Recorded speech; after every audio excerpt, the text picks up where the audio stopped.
is happening, fellow fantasy GMs? I am JJ Wang. He is the bearded one, DJ Dove. And with our powers combined, we are the Fantasy Couriers.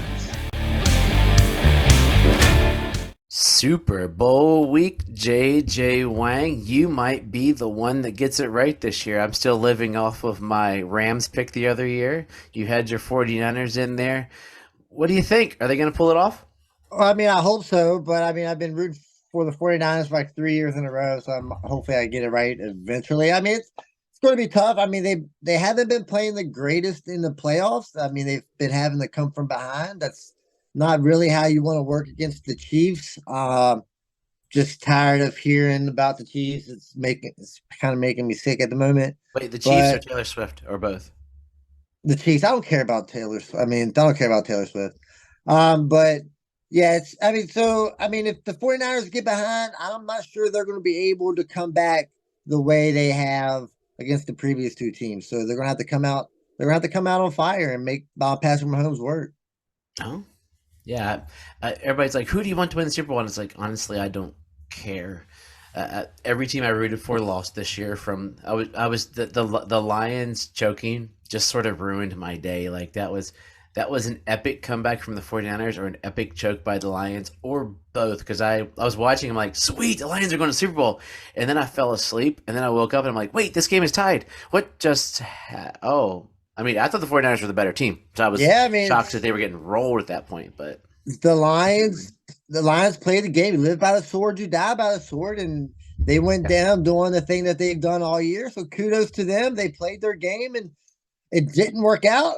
Sometimes it will.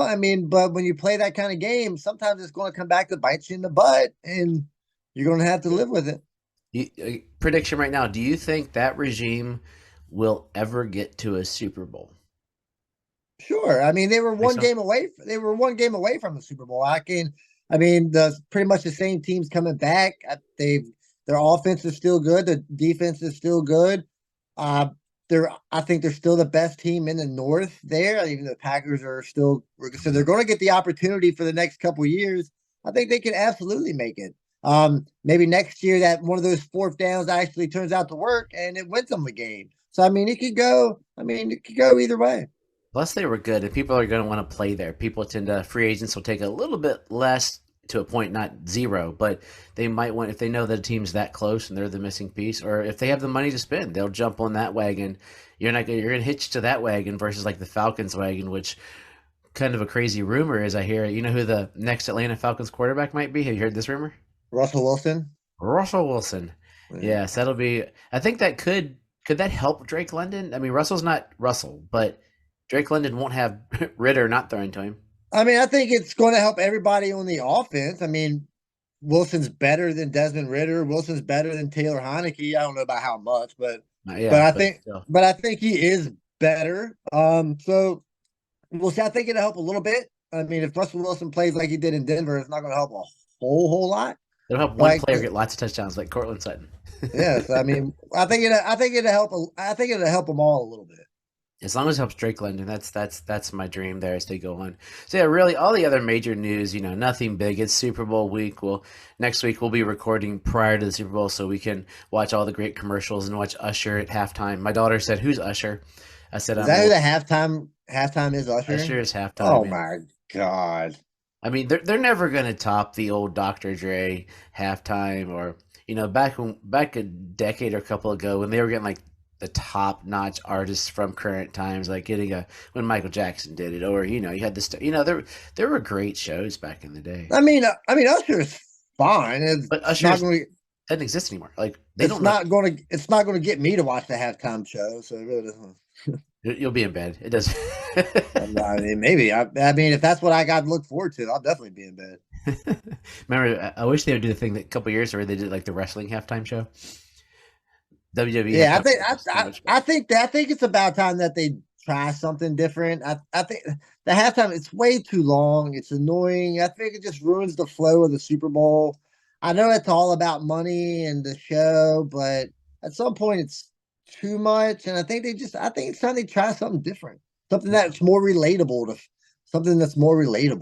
Now that I'm getting older, though, a longer halftime show might help because it gives me a little time to poo to get all the good food out of me and get more No, space. the longer halftime is the worst. It's so stupid. So, following the line of poo and things we don't like, this week's theme is guys we're done with, or guys that we really don't want next year. We've done a lot of positive season-ending stuff, talking about guys that we like, guys that we're hoping to get. But this week, we don't have any special guests. We got some guests coming soon, but this week we're just looking at guys that were kind of like. There's a couple guys I'll throw out that are just softball throws as to guys we're done with, because obviously, but they were guys I had hope for, and then they just blah. And there's a couple guys we're gonna throw out that somebody else might want. Other guys will be like, I want nothing to do with that dude. Yeah, I got a couple guys that other people will definitely want, but you can question whether or not you actually want them on your team. Yeah, mine are probably going to tread more along the middle of you either love them or you hate them kind of deal, depending upon what happens. So I'm going to let you go first because I think your first guy is probably going to be the most controversial one for people, but I'm on board with you 6,000% because I was never on board.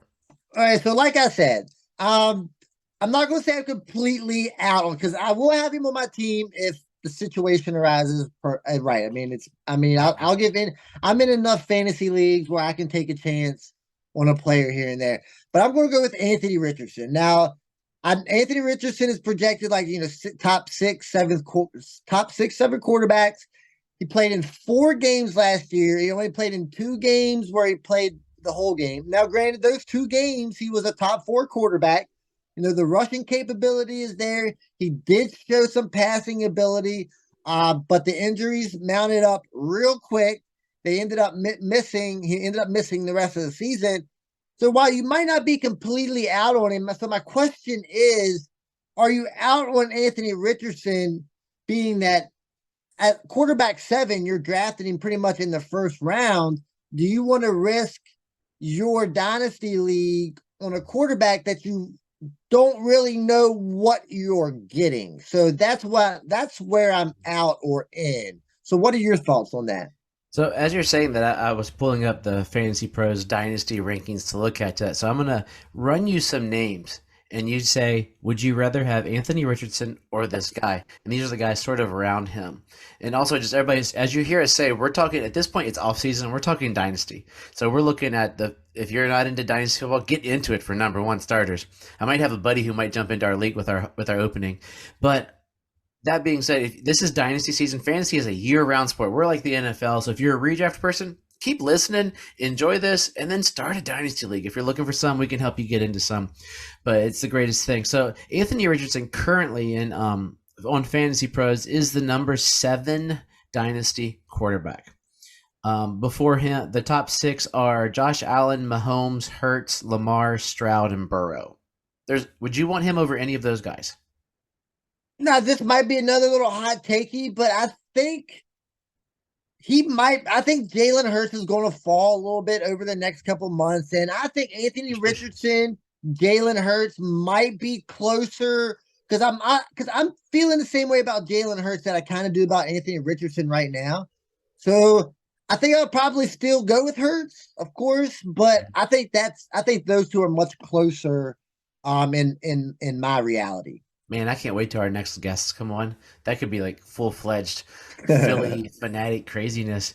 But yeah, and I think Jalen Hurts' value next year is going to depend upon NFL rules. If the NFL deletes the tush push, that was how many rushing touchdowns did he get on that? And they're talking about making that an illegal play. We'll see what they do and how it comes through.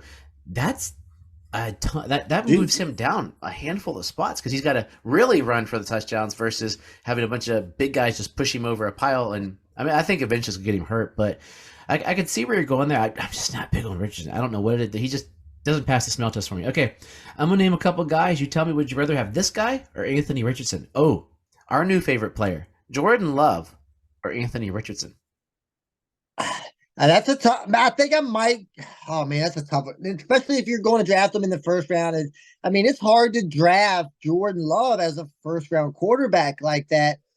I want to say Jordan Love, but I feel like the value is still leaning towards Anthony Richardson where if I do draft Richardson and I don't like him, I could trade him for more than what I could for Jordan Love. Before the season starts, yeah, that would be. And the rushing thing, that's the thing about Richardson. Like, he's like, what, a poor man's Lamar, or what Lamar could he be? What Lamar started us? I mean, Lamar that first year. I think Anthony Richardson's more of a Josh Allen. Oof.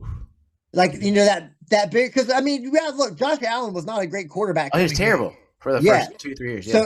So I'm thinking with his size, the way he runs, I think he runs more like Josh Allen. He doesn't run like a Lamar. He's got the arm like Josh, the bigger arm. So I'm going to compare him to Josh, like a poor man's Josh Allen than Lamar. So if he can improve, if he's able to improve that way, great. So like I said, I'm just asking the question. Okay, how about, I would question this one. If you're higher on Richardson because of the running, wouldn't he be more valuable than Joe Burrow? I mean, you could it is possible where he could be more valuable, but I think the steadiness of Joe Burrow, especially in the first round, how you want to start your team, I think there's more of a foundation with Burrow, a little safer. And I think if you're starting your team like that, I think that's the way to go, you know, to play it a little safe. Justin Herbert. I'd probably go Herbert. Okay, Herbert's 8.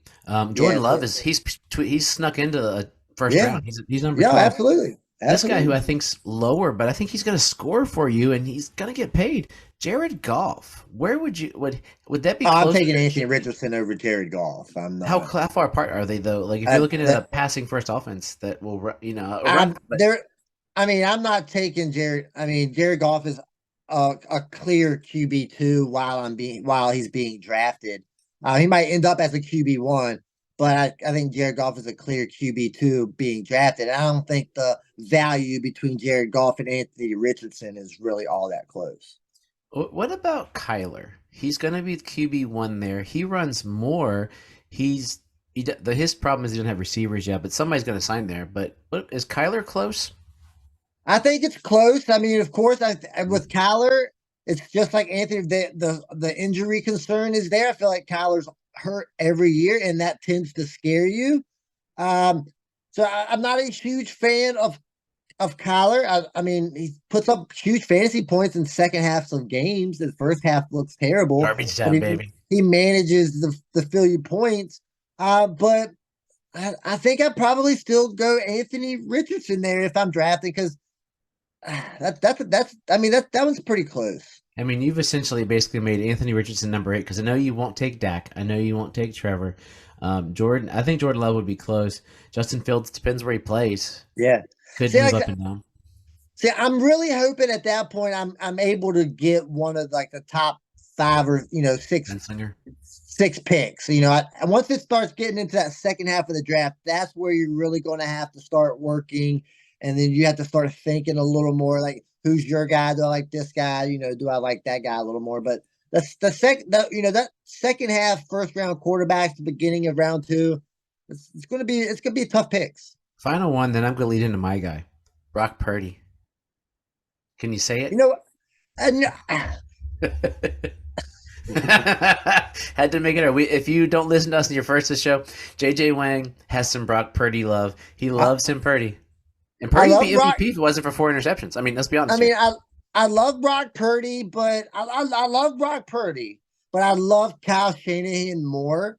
So I think Brock Purdy in the Kyle Shanahan's offense does it a little more for me than Anthony Richardson. So I know it sounds crazy to say, and obviously it's like saying Jared Goff or Brock Purdy. I mean, they're kind of in the same thing, but then when you bring Anthony Richardson, I'm sitting here saying Brock Purdy. But like I said, at that point, it's just kind of all preference, and it's like, who's your guy? I think Brock Purdy's just a little safer at this point. Yeah. So the guy I'm going to Anthony Richardson, he could be a guy that I'm totally wrong on, but I've been from the get-go. Yeah. He's a 10-foot pole guy for me. I would probably take Herbert would be close. I'm not a Herbert guy, but I like Dak. You hate Dak. I hate Dak. You hate Dak. Like, I would take Dak. I would take Kyler Murray. Jordan Love starting to grow on me. Made me fall in love with him as I look back on him. Justin Fields. I like Fields, but Where's he gonna be? Who are they trading him to? Like that'll be interesting because they're saying the Bears aren't moving off of one. So Caleb Williams is a Bear. I mean, I would think I would take Justin Fields over Anthony Richardson. I think if he's a Bear or if he's someone else. and I think overall, I think Justin Fields has done enough to where I think him and Anthony Richardson are kind of like, I think the upside on Anthony Richardson might be a little more. He's But young. I think right now, I think I might say Justin Fields. Even if he's like a commander. I mean, that might make me like Justin Fields even more just because the amount of attention that I have to pay to the Commanders. All right, cool. My guy that I'm looking at is Trevor Lawrence. Trevor Lawrence came into the league. He was the second coming of Jesus. You know, he was going to change everything. He was Peyton Manning 2.0. We all bought into the hype. He looked great that freshman year in college. Looked pretty good the rest of his college years. Went where he was supposed to go, number one. And basically he's been He's the number 10 dynasty quarterback. This year, interesting thing, he only had one game with 3 or more touchdowns. 1, 2, 3, 4, 5 games with 2 or more, with 2 touchdowns. So 6 games out of his 17 games had more than 1 touchdown pass. He had 2 with 0. And there was a lot to be desired from him. And he was starting to look better, and then he just fell off like into last year looking better. And then this year it's just like meh, but he's still the number 10 quarterback ahead of Jordan Love, Kyler Murray, Justin Fields, Brock Purdy, and Tua, who we're on different sides with. Like I think Tua's too low there. I'd put him above some of these guys, you know. Yeah, I mean he's been a huge disappointment, but he still managed to finish seasons as a top 12 quarterback. So it's saving him a little bit.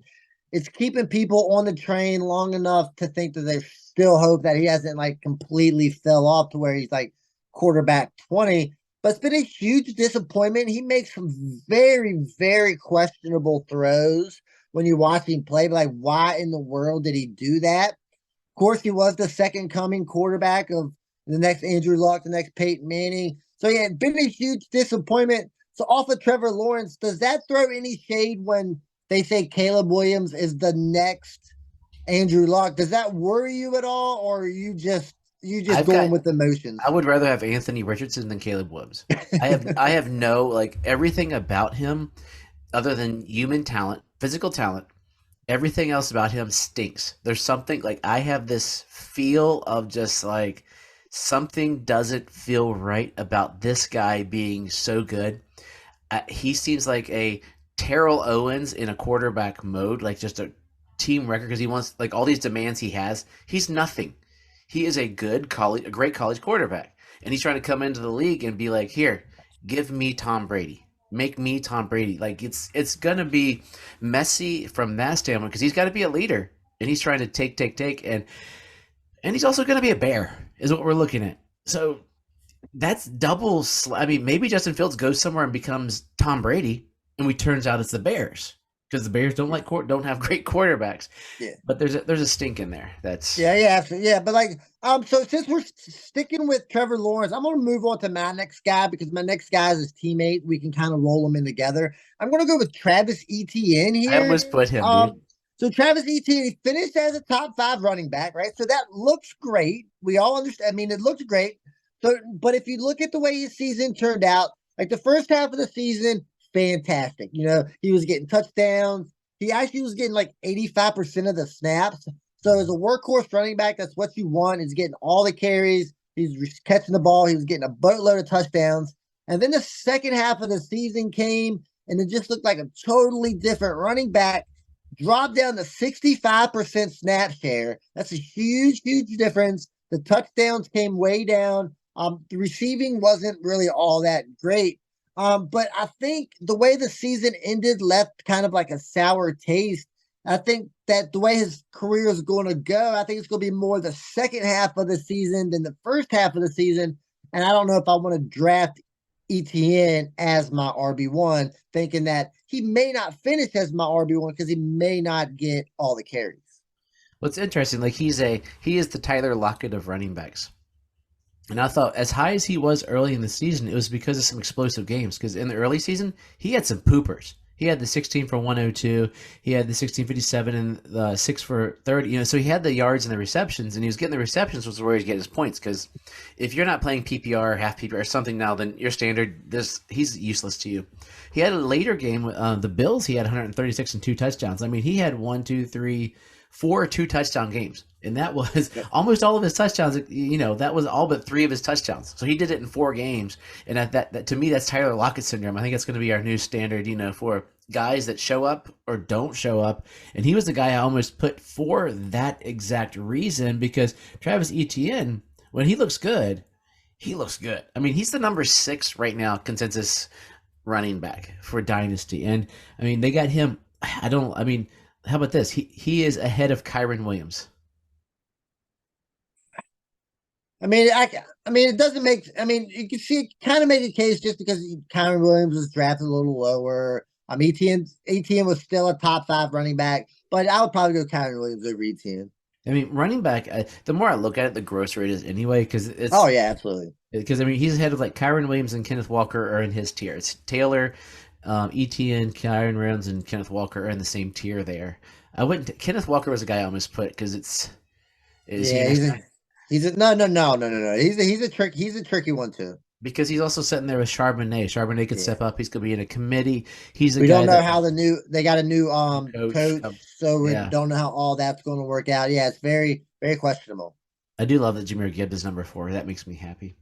But yeah, ETN is scary. I mean, to be honest, any running back whose name is not Christian McCaffrey is scary to me. Like, I think Breece Hall, Christian McCaffrey, Gibbs, Bijan. I mean, Bijan, I don't know if I can think as high as they got him. Yeah, I like it's Breece very Hall. questionable there. Yeah. I mean, McCaffrey's looks solid. I mean, he's going to either fall off a cliff or he is going to be good for a bunch. He's got a couple. And we're talking Dynasty is 3 years. Everybody, we're looking at 3 years circuits. I think Christian McCaffrey. I didn't see him slow because he's got tread because of those injuries a few years back. As long as he stays in that Kyle Shanahan offense. Now, the only downside to Kyle Shanahan's offense with McCaffrey is that he uses him an awful lot. Doesn't like to take him off the field. I think at some point that's going to have to change. But yeah. Glorified scat back, old school Camara. But yeah, I mean, I would put Bijan down in the tier with Taylor, E.T., and Kyren. Yeah, probably. And I mean, Gibbs, I like Gibbs better than Bijan long term. Like, as far as where he is. And Breece, I would put Breece might be my number 1 running back. I haven't looked at my Dynasty rankings, but it would be really close. But ETN, I'm on board with you. I think that makes total sense. I'm going to go down the poop pile. I'm going to go down to a guy who gets lots of touches, we still draft because of he gets the touches. So we're looking at Najee Harris. Came in with he was supposed to be the pounder back for the Steelers. He's still got more touches this season than Jaylen Warren, even though Jaylen Warren was the new hotness. But Najee, towards the end of the year, had a better end. But problem is, you got him. You're stuck with him on Dynasty. I mean, drafting, you're going to try to not get him, but he's a running back. But he still ended the season meh. But he's a starting running back, and he's like, is he a running back 2? So we're not looking at RB1, we're looking at RB2. He's 23. Is he? I think he's a comfortable lower end RB. Now, granted, it's not what you want. That's not what you expected. But in the landscape of running backs, if you got him on your team, I think if you got him on your team, you're happy enough to keep him on your team because he is a body. He does get to work. I mean, he does get the work. I mean, it's still there. And when people say Jaylen Warren, yeah, Jaylen Warren is a good second guy. I think if Jaylen Warren had to fill in for what Najee does, I think he would be another Tony Pollard. And look how disappointed we were in Tony Pollard. So for all those guys that say they want Jaylen Warren as the guy, I don't think it's going to work out. But I think if I wouldn't go out and try to acquire Najee Harris, but I'd probably stay away from him as far as possible. But I mean, if he's on my team, I think he does enough, to be to to safely start, especially the way he kind of ended the season. It is, I mean, 1,035 yards. His yards per attempt was up to 4.1. That was always the argument for him. So Yeah. I mean, it's a better year and 8 touchdowns. I mean, if they get quarterback play from a warm body that's decent, I mean, when Mason Rudolph is your best quarterback of the year, you're in big trouble. Yeah, I mean, maybe Justin Fields, that would be a good landing spot. Yeah, Pittsburgh, that's it. I doubt they would. It's I don't know. It doesn't seem like a Pittsburgh thing to do. It'd be smart. Yeah, I mean, it's tough when your team isn't good. You don't have a lot of weapons, and your quarterback isn't good. I mean, it's hard to be a good running back when your quarterback, when there's no threat of really throwing the ball. They can just and he's still strong. Like, I mean, dude is big. Like he's. I don't want to say this. I want to see how close they are. But I mean, he's 6'1", 245. How big is Derrick Henry? That's what I was trying. I think Derrick Henry's like 6'3", 6'2", 6'3", 2 something like that. But yeah, I mean, he's probably the closest to Derrick Henry that there is in the league. So yeah, so that's a guy I got out. Who's your? So this is my last guy. I mean, this is the guy that's dominated the league over the last couple of years, a wide receiver. That's Stephon Diggs. Now, Stephon Diggs has been a great wide receiver, no doubt about it. And even this year, he still ended up with 160 targets, almost 1,300 yards. He had 107 catches. So it was another typical Stephon Diggs year, but kind of like Travis Etienne, that second half of the season, he started to really tail off. And there was a lot of talk throughout the season, whether he was happy, whether he was mad, whether he liked Josh Allen, whether he didn't like Josh Allen. You got Trevon Diggs down there in Dallas saying, hey, come on down here to Dallas. You know, it's all this crazy kind of stuff. And I think towards the end of the season, it kind of probably wore on it a little bit.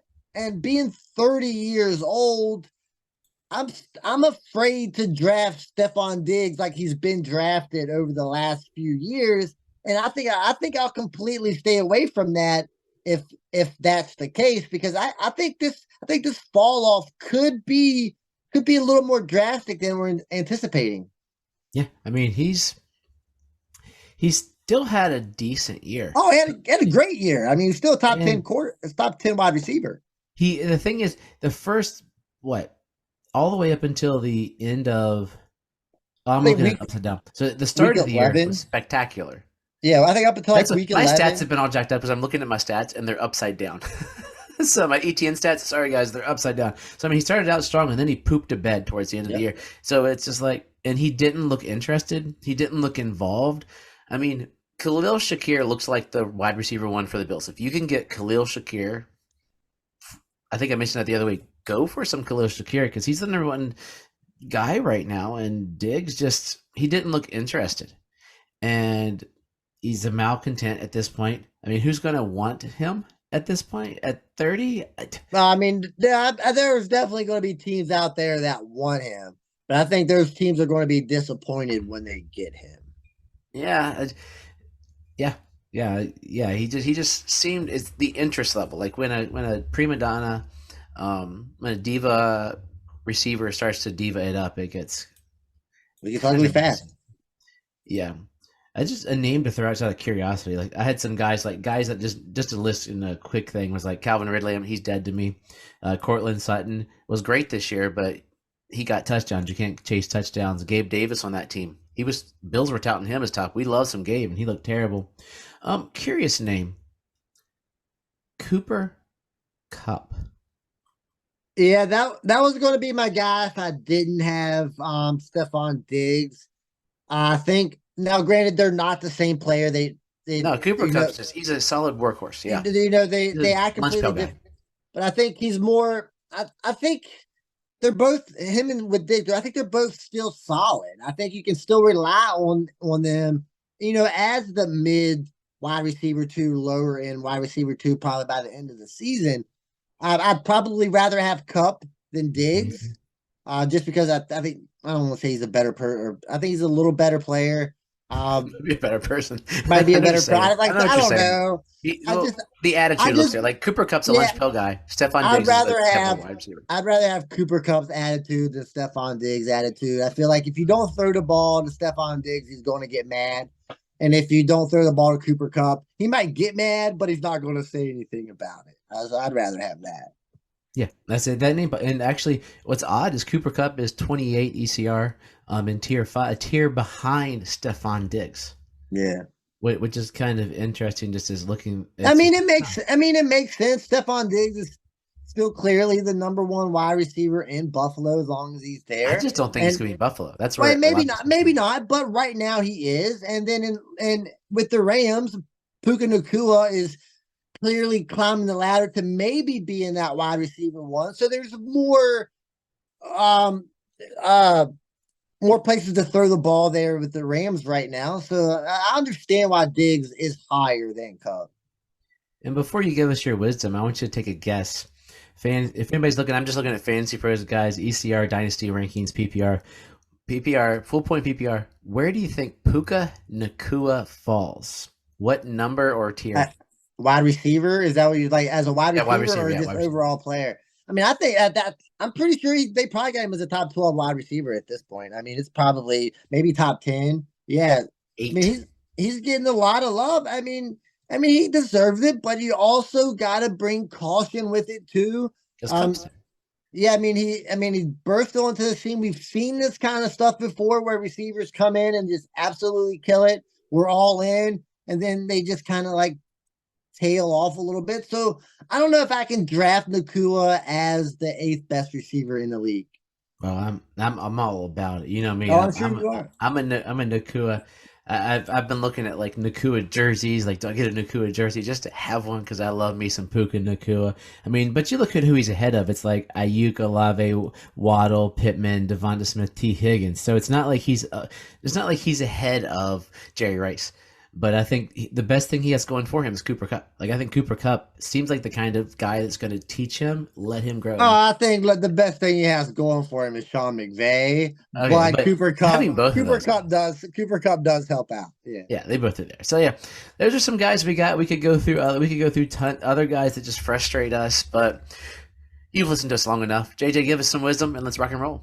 Yep. Try to talk to the people in your league, try to communicate, try to get a feel for the players that they don't like.